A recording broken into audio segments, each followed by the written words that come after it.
महापालिका निवडणुकीसाठी मंगळवारी उमेदवारी अर्ज दाखल करण्याच्या अंतिम दिवशी भाजपाची उमेदवारी न मिळालेल्या अनेक इच्छुकांनी बंडखोरी केली आहे। काही नाराजांनी अन्य पक्षात प्रवेश करून तर काहींनी अपक्ष म्हणून उमेदवारी अर्ज दाखल केले। आता अपक्ष उमेदवारांना अर्ज मागे घ्यायला लावण्यासाठी नेत्यांना चांगलीच कसरत करावी लागणार आहे। दरम्यान भाजपचा बालेकिल्ला म्हणून ओळखल्या जाणाऱ्या प्रभाग 14 मध्ये तीव्र नाराजी उफाळली आहे। उमेदवारी नाकारण्यात आल्याने पक्षविरोधात बंड करत एकनाथ शिंदे शिवसेनेत प्रवेश केलाय। बावडेकर यांच्यासह शुभम बनसोडे यांच्यासह अन्य 2 उमेदवारांना घेऊन सेनेचे पॅनेल तयार करीत भाजपला आव्हान दिले। याशिवाय भाजपाचे प्रसिद्धी प्रमुख केदार खाडीलकर यांच्यासह अविनाश मोहिते, शेखर कोरे, अभय खाडीलकर यांनी अपक्ष अर्ज दाखल केलेत।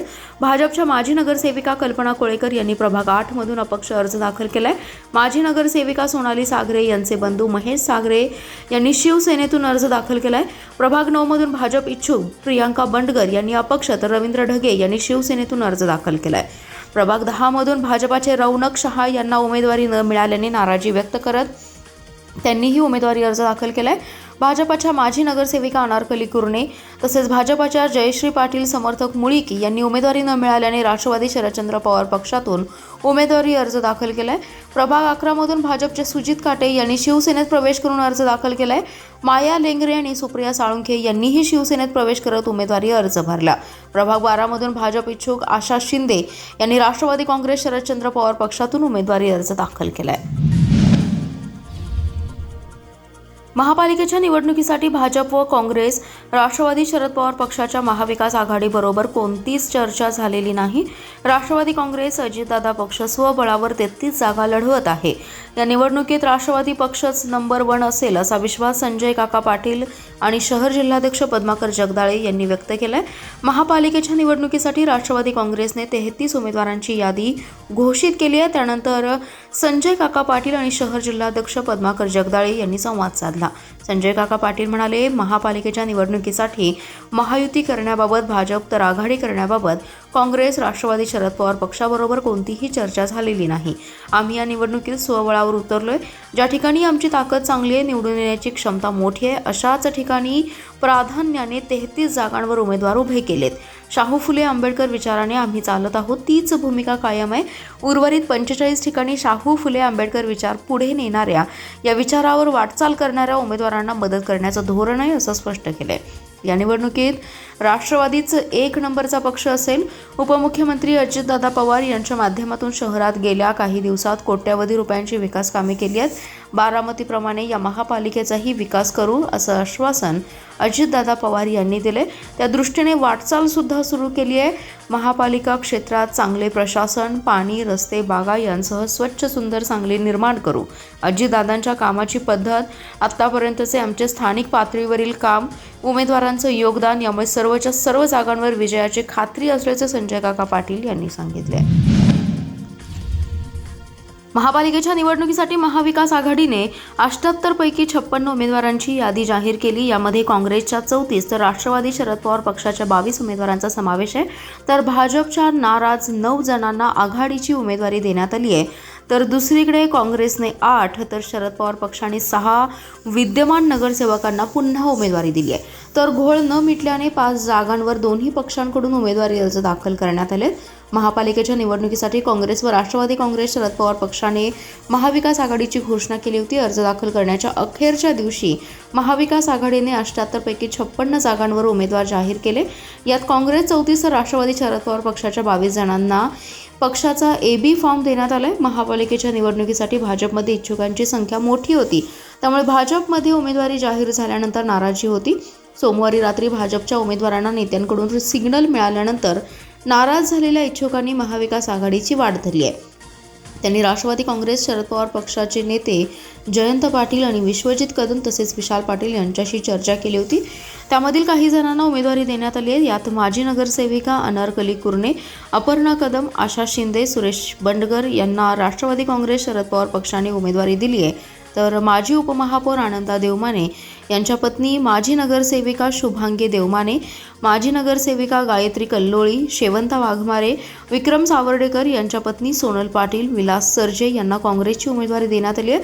तर दुसरीकडे काँग्रेस पक्षाने 8 विद्यमान नगरसेवकांना पुन्हा उमेदवारी दिली आहे. यामध्ये रईसा रंगरेज, संजय मेंढे, बबिता मेंढे, गायत्री कल्लोळी, वर्षा निंबाळकर, मंगेश चव्हाण, फिरोज पठाण, मयूर पाटील यांचा समावेश आहे.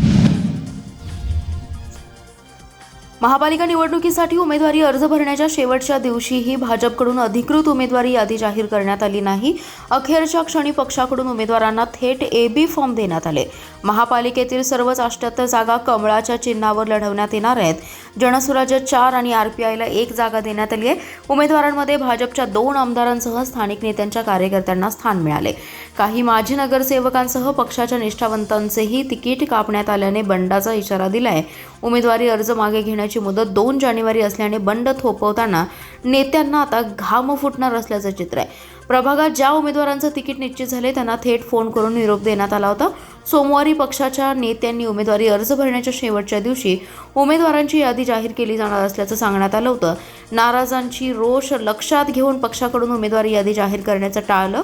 दुपारी भाजपच्या उमेदवारांना AB फॉर्म देण्यात आले. भाजप उमेदवारांबाबत मुंबईत मुख्यमंत्री देवेंद्र फडणवीस, प्रदेशाध्यक्ष रवींद्र चव्हाण आणि पालकमंत्री चंद्रकांत दादा पाटील यांच्या बैठकीत काही प्रभाग वगळता उमेदवारी निश्चित करण्यात आली होती. महापालिकेतील सर्वच 78 जागा भाजपच्या चिन्हावर लढवल्या जाणार आहेत. त्यामध्ये जनसुराज्य 4 आणि RPI आठवले गटाला 1 जागा देण्यात आली आहे. उमेदवार यादीमध्ये सुधीर गाडगीळ, सुरेश खाडे, दिनकर पाटील, नितीन शिंदे, शेखर इनामदार, जयश्रीताई पाटील, पृथ्वीराज पाटील यांच्या कार्यकर्त्यांना स्थान देण्यात आले. मात्र अनेक इच्छुक कार्यकर्त्यांचा पत्ता कट झालाय. उमेदवारी न मिळाल्याने अनेकांनी उघडपणे नाराजी व्यक्त केली तर काहींनी बंडाचे निशाण हाती घेतले. सांगली महापालिका निवडणुकीमध्ये भाजपा स्वबळावर लढत आहे. जनसुराज्य शक्ती पक्ष आणि RPI या दोघांच्या सोबत भाजपा निवडणुकीला सामोरे जात आहे. उमेदवारी अर्ज दाखल करण्याच्या शेवटच्या दिवशी भाजपने 78 जागांवर आपली उमेदवारी अर्ज दाखल केलेत. पक्षाकडे मोठ्या प्रमाणात इच्छुकांची संख्या असल्याने नाराजीला भाजपाला सामोरं जावं लागत असून येत्या 2 दिवसात नाराजांची समजूत काढून अपक्ष अर्ज मागे घेतले जातील. मुख्यमंत्री देवेंद्र फडणवीस, पालकमंत्री चंद्रकांत दादा पाटील, निवडणूक प्रमुख मकरंद देशपांडे हे नाराजांशी चर्चा करणार असून ते लवकरच तोडगा काढतील असा विश्वास भाजपाचे नेते शेखर इनामदार यांनी बोलताना व्यक्त केलाय. महापालिका निवडणुकीसाठी मंगळवारी उमेदवारी अर्ज दाखल करण्याच्या अंतिम दिवशी भाजपची उमेदवारी न मिळालेल्या अनेक इच्छुकांनी बंडखोरी केली आहे. तर काही नाराजांनी अन्य पक्षात प्रवेश करून तर काहींनी अपक्ष म्हणून उमेदवारी अर्ज दाखल केलेत. आता अपक्ष उमेदवारांना अर्ज मागे घ्यायला लावण्यासाठी नेत्यांना चांगलीच कसरत करावी लागणार आहे. महापालिकेच्या निवडणुकीसाठी मंगळवारी अर्ज दाखल करण्याचा अखेरचा दिवस होता. पक्षाकडून उमेदवारी जाहीर न झाल्याने शेवटच्या दिवशी अर्ज दाखल करण्यासाठी मोठ्या प्रमाणात गर्दी झाली आहे. अर्जातील त्रुटी पूर्ण करणे, AB फॉर्म यादीमुळे उमेदवार आणि समर्थकांची चांगलीच धावपळ उडाली आहे. अनेक उमेदवारांना अखेरच्या क्षणी AB फॉर्म मिळालाय. महापालिकेच्या निवडणुकीसाठी 23 डिसेंबरपासून उमेदवारी अर्ज दाखल करण्यास सुरुवात झाली होती. मंगळवारी अर्ज दाखल करण्याचा अंतिम दिवस होता. मात्र अखेरच्या 2 दिवसातच मोठ्या प्रमाणात अर्ज दाखल झालेत. महापालिकेच्या निवडणुकीसाठी भाजप, काँग्रेस, राष्ट्रवादी काँग्रेस, शरद पवार पक्ष, शिवसेना हे प्रमुख पक्ष आहेत. या पक्षांची महायुती आणि महाविकास आघाडी करण्यामध्ये उमेदवारांच्या याद्या जाहीर करण्यात आल्या नाहीत. पक्षांनी शेवटच्या दिवशी अखेरच्या क्षणी उमेदवारी देत AB फॉर्म दिले. त्यामुळे शेवटच्या दिवशीच उमेदवारी अर्ज आणि AB फॉर्म दाखल करण्यासाठी इच्छुकांची मोठी गर्दी झाली होती. अर्ज दाखल करण्यासाठी निवडणूक कार्यालयात मोठी गर्दी झाली. अर्जांमधील त्रुटी पूर्ण करणे, AB फॉर्म सादर करणे तसेच आवश्यक कागदपत्रांची पूर्तता करण्यात उमेदवार आणि त्यांच्या समर्थकांची चांगली धावपळ उडाल्याचं चित्र पाहायला मिळाले. काही ठिकाणी अर्ज अपूर्ण असल्याने उमेदवारांना पुन्हा कार्यालयाच्या फेऱ्या माराव्या लागल्या. शेवटच्या दिवशी झालेल्या या गर्दीमुळे निवडणूक प्रशासनालाही अतिरिक्त सतर्कता बाळगावी लागली आहे. सांगलीतील राम मंदिर चौक येथे असलेल्या संजोग कॉलनी येथील एका व्यापाऱ्याच्या घराच्या खिडकीचे लोखंडी गज कापून कपाटात ठेवलेली रोख रक्कम आणि 4 किलो चांदीच्या दागिन्यांसह 5,75,000चा ऐवज अज्ञात चोरट्यांनी लंपास केलाय. सदर घरफोडीची घटना ही गुरुवार ते शुक्रवार या कालावधीत घडली आहे. या प्रकरणी सम्राट विश्वनाथ माने यांनी सांगली शहर पोलिसात फिर्याद दिली आहे. फिर्यादी सम्राट माने हे गुरुवारी सकाळी 8 वाजण्याच्या सुमारास कुटुंबियांसह बाहेरगावी गेले होते. यावेळी अज्ञात चोरट्यांनी कोणी नसल्याचं पाहून संजोग कॉलनी येथील ईश्वर बंगल्यामध्ये प्रवेश केला. बेडरूमच्या खिडकीचे 3 लोखंडी गज कापून घरात प्रवेश केला. घरातील बेडरूममध्ये असलेला लाकडी कपाट उघडून त्यामध्ये ठेवलेले 65,000 रुपये रोख, एक लोखंडी गोदरेज कंपनीचे लॉकरमध्ये ठेवलेले 4 किलो 232 ग्राम वजनाचे चांदीचे दागिने असा एकूण 5,75,924 रुपयांचा ऐवज चोरून पलायन केले.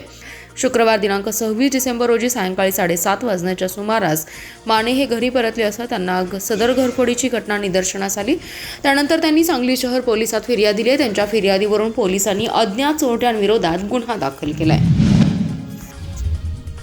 महायुतीच्या माध्यमातून आम्ही निवडणुका लढवत आहोत. काही इच्छुकांमध्ये नाराजी आहे, पण त्यांची नाराजी मुख्यमंत्री पालकमंत्री चंद्रकांत दादा पाटील, प्रदेशाध्यक्ष चव्हाण यांच्या माध्यमातून आम्ही मार्ग काढत आहोत. लवकरच आम्ही प्रचाराला मोठ्या धडाक्यात सुरुवात करणार असल्याची माहिती जनसुराज्य शक्ती पक्षाचे प्रदेशाध्यक्ष समित कदम यांनी दिली आहे. त्याचबरोबर भाजपाचे नेते शेखर इनामदार यांनी अतिशय उत्तम कामगिरी केली आहे. इनामदार आणि संघटन मंत्री निवडणूक प्रभारी मकरंद देशपांडे यांच्या मार्गदर्शनाखाली चांगलं नियोजन झाले. आम्ही ठरवलेल्या फॉर्म्युल्याला यश प्राप्त होईल. येणाऱ्या निवडणुकीत भाजप, जनसुराज्य शक्ती आणि RPIचाच झेंडा फडकेल असा विश्वासही त्यांनी यावेळी बोलताना व्यक्त केलाय. शिराळा तालुक्यातील चांदोली अभयारण्याला लागून असलेल्या परिसरात गव्याच्या हल्ल्याचं सत्र सुरूच असून सकाळी 8:30 ते 9 वाजण्याच्या सुमारास मंदूर येथील पारधीचा मळा शेत शिवारात गव्याने केलेल्या भीषण हल्ल्यात 2 जण जखमी झालेत. याबाबत मिळालेल्या माहितीनुसार गव्याच्या झालेल्या हल्ल्यामध्ये लक्ष्मण तातोबा माने हे गंभीर जखमी झाले असून त्यांच्या उजव्या पायाच्या मांडीत गव्याचं शिंग घुसले, तर बंडोपंत विष्णू पाटील यांच्या डोक्याला दुखापत झाली आहे. मंदूर येथील पारधीचा मळा परिसरात सध्या ऊसतोडणीचं काम सुरू आहे. सकाळी लक्ष्मण तातोबा माने आणि बंडोपंत विष्णू पाटील ऊसतोड सुरू असलेल्या शेतात कामात व्यस्त होते. यावेळी अचानक आलेल्या एका रानगव्याने लक्ष्मण माने यांच्यावर जोरदार हल्ला चढवला. हा हल्ला इतका भीषण होता की गव्याचं शिंग लक्ष्मण तातोबा माने यांच्या उजव्या मांडीत खोलवर घुसलं. माने यांच्यावर हल्ला करून पळ काढत असताना बंडोपंत पाटील यांनाही गव्याने धडक दिली. या धडकेमुळे पाटील यांच्या डोक्याला मार लागलाय. सदर घटनेची माहिती मिळताच गावातील शेतकरी आणि नागरिकांनी घटनास्थळाकडे धाव घेतली आहे. गंभीर जखमी लक्ष्मण तातोबा माने यांना गावातील युवकांनी तातडीने ऊस शेतातून बाहेर आणल्यानंतर चांदोली वन्यजीव विभागाचे वनपाल विजय दाते आणि अन्य कर्मचारी पोहोचले. त्यानंतर वन विभागाच्या वाहनातून गंभीर जखमी लक्ष्मण माने यांना मंदूर येथील प्राथमिक आरोग्य केंद्रात नेण्यात आलं. लक्ष्मण तातोबा माने यांच्यावर झालेल्या हल्ल्याने त्यांची प्रकृती गंभीर असल्याचं समजते. वारंवार होणाऱ्या या हल्ल्यांमुळे ग्रामस्थांमध्ये वन्यजीव विभागावर संताप व्यक्त केला जातोय.